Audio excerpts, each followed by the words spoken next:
Hello.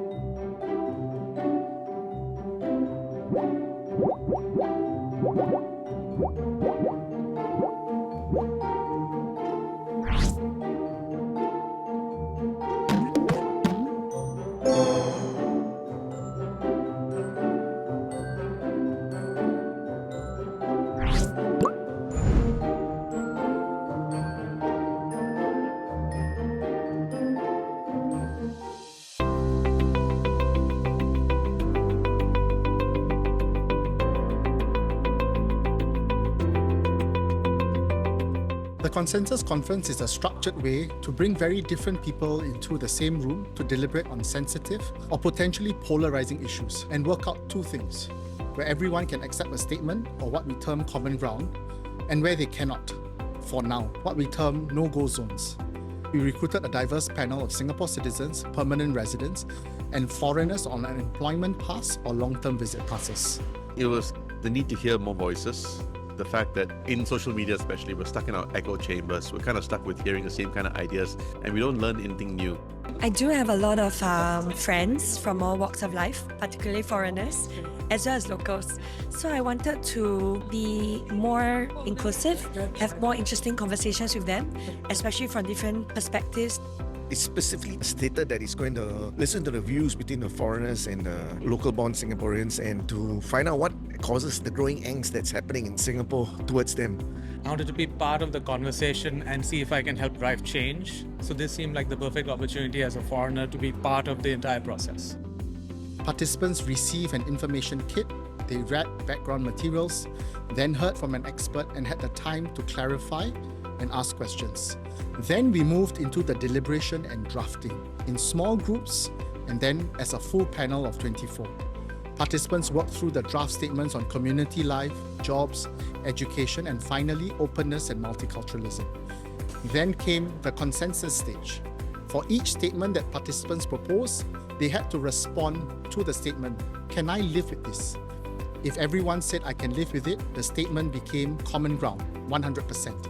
If even one person could not accept it, it moved into mere consensus or no-go. If they could not live with it, they would share the reasons why and what tweaks were needed to the position. The power in the process lies with the proposer of the statement. If she or he could live with the revised position, then the process repeats itself. I felt that they don't just separate you into two lines, but they give you a chance to explain to the rest of the group why you disagree with the statement. On day one, it was a little bit challenging because we're not sure how we deal with each other. But as time goes on, because we have the same objective, therefore we were very open in expressing our viewpoints. There were moments when I was a little upset actually because I was wondering, why can't they understand what I'm trying to say? Then it occurred to me, I think they may have the same challenge as well. And that was the purpose of the session, is actually to hear voices that don't reflect our own thoughts. People were very open, even when they were angry about something. They were just saying it out loud. And I'm just feeling like, wow, it must also sometimes be difficult for the other person, on the other hand, to receive such emotions. I'm really glad to have been part of it and to have been able to share my views as well and help to dispel perhaps, hopefully, some myths about the role of foreigners in this country or to what extent we're able to access various types of resources. Finally, the participants formed a writing group to draft the residents' report and then invited comments and edits from the rest of the panel. On top of that, they co-developed a community project which they are now considering for full support. It came from my heart, really. And I really felt that I wanted to make a difference together as a team. Fraternity is about seeing one another as part of the same we, even when we disagree. Reaching 100% consensus on any statement about a sensitive topic is not easy. When they manage to do it and then write a report together, it creates a sense of joint ownership and pride. Over time, if we run more of these processes, we can grow a wider culture where Singaporeans disagree on some things, yet see each other as partners looking out for the best interest of Singapore.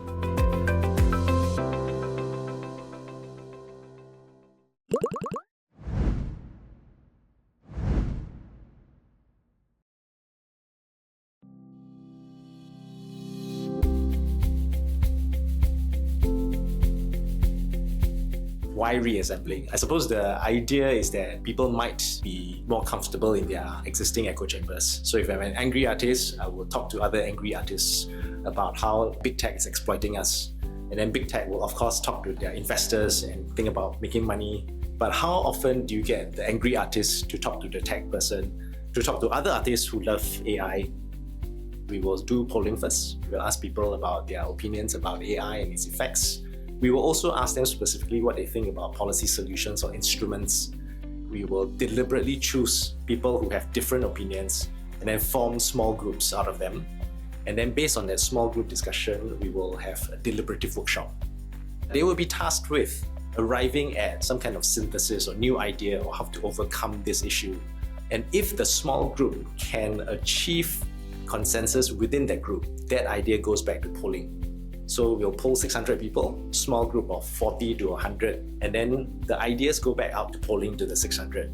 We're not just looking at people to reach sort of a middle ground. We're actually looking to see whether the different opinions can be complemented by one another and whether or not people can actually arrive at very important points of tension that can be overcome by a policy solution. If you did a survey, you can get a lot of people, and maybe it's representative of the population. But surveys don't allow you to iterate and think and have a dialogue and deliberate with other people. Even just having that ability to interact and understand where all these people are coming from would be a good beginning. Who we are, what we do, why we think the way we think, and then developing kind of empathy and understanding of a different point of view that you don't hold. That's even higher call. If we arrive at a solution that we can all agree on, then wow, that's magic.